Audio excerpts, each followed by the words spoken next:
So I don't want you to make this mistake of paying upfront all your tuition costs for training. This is a mistake that it's easy to fall into, especially when a flight school tells you that you need, let's say, $100,000 for training. And well, let's say you got the money, then you decide, let me just put everything towards the training, pay to the school, and know that all I just have to do is to go train. I know it's a common mistake that a lot of people make, but I'm going to be telling you why you shouldn't do that in this video. If you're new here, my name is Steven, and on this channel, I talk about aviation and how you can get to achieve your goal if it is your desire to become a pilot. I try to share as much information to help you and give you all the tips and tricks and things that will save you money along the way.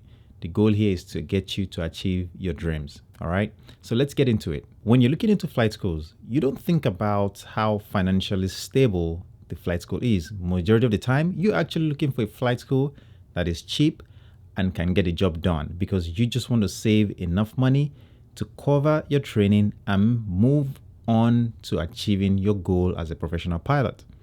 However, this is a step that I think a lot of people tend to forget about. And the reason is because, like I mentioned, you're just looking for the cheapest flight school that will get the job done, give you your ratings, and you can move on to achieving your goal. With that said though, I want to bring something to your attention. A lot of flight schools can often linger in a phase of despair, in the sense they are in business, but they are not making money. They are training students, but they are losing money due to so many other reasons. Well, you as a student bringing your cash, hard-earned money to this flight school can be at risk of losing your money and walking out of that flight school without your ratings. So this is the reason why I share and I'm bringing it to your attention that when you're looking into flight schools, consider checking out how established the school is. Don't just look at the cheapest school out there. Trainee pilots lose tens of thousands after flying schools collapse. Now, this all happened in the UK, but this also happens in the US. It's happened before and it will continue to happen. But that is why you need to go with your eyes open when you're looking into flight schools. So let's talk about some of the key things that you need to pay attention to when it comes to the finances of a flight school. Unfortunately, flight schools are not required to disclose their finances. You know how publicly traded companies are required to show their statements every quarter? Well, flight schools are not required to do that. So how can you go about vetting a flight school to make sure it's financially stable? Well, I'll be sharing some tips with you in this video. Let's start with the first one. How long has the flight school been in business? This is an important question that you should ask yourself. If you are trying to own a piece of a company, you want to make sure that that company has been in business for some time. Considering in this case of a flight school, you're going to be giving about thousands of dollars to a flight school. You want to make sure that that company has been in business for a while. And this leads to my next question. What type of airplanes do they operate with? How many airplanes do they have? How many students have they trained? And you can actually verify that these students have actually completed their training and they are successfully, with airlines, and they have that testimonials to show for it.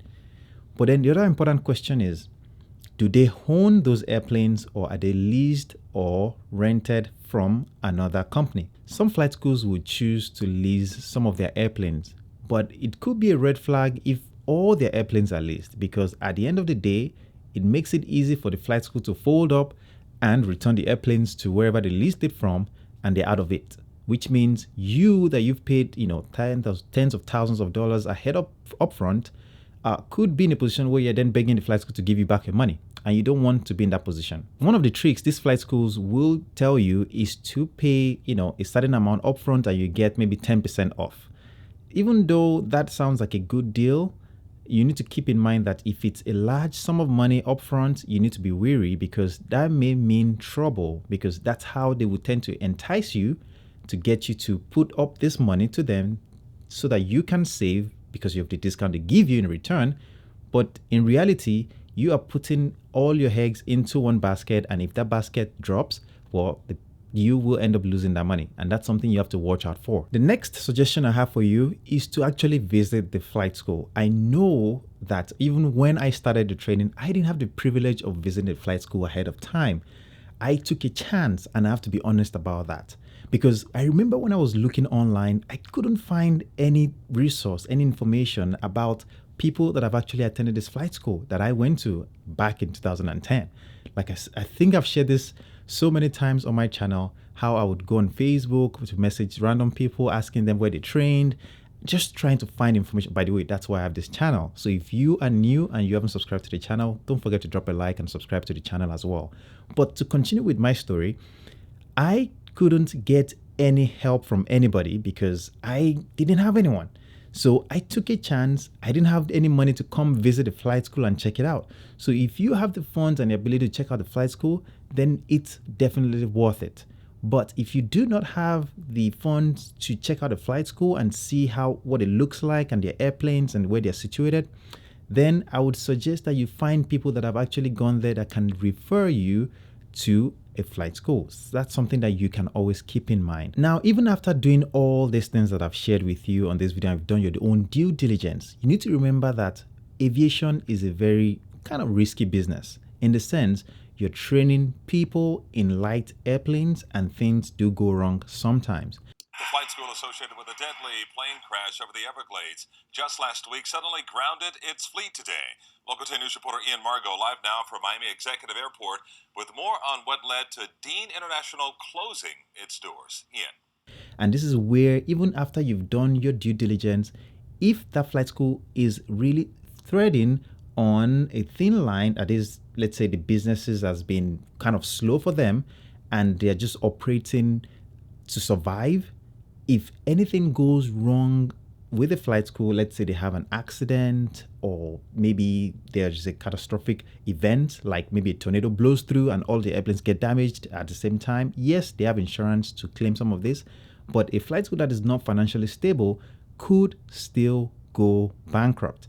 And that is something that you kind of have to take on as you are putting up this money. And that's why you want to avoid paying up all your funds to a flight school well in advance of your training. The best approach is to pay as you go. Now, of course, you don't want to be paying for each lesson as you go, but what I mean is, if you have, let's say you have your $50,000 for your training, maybe pay $10,000 to see where that takes you. And as you use up that $10,000, you can then put another $10,000 towards it. And as you use up that other $10,000, then you had another $10,000, and you kind of just split it up like that. That way, you don't have all your money tied to the flight school. Now, of course, you don't want to go spend your money for training.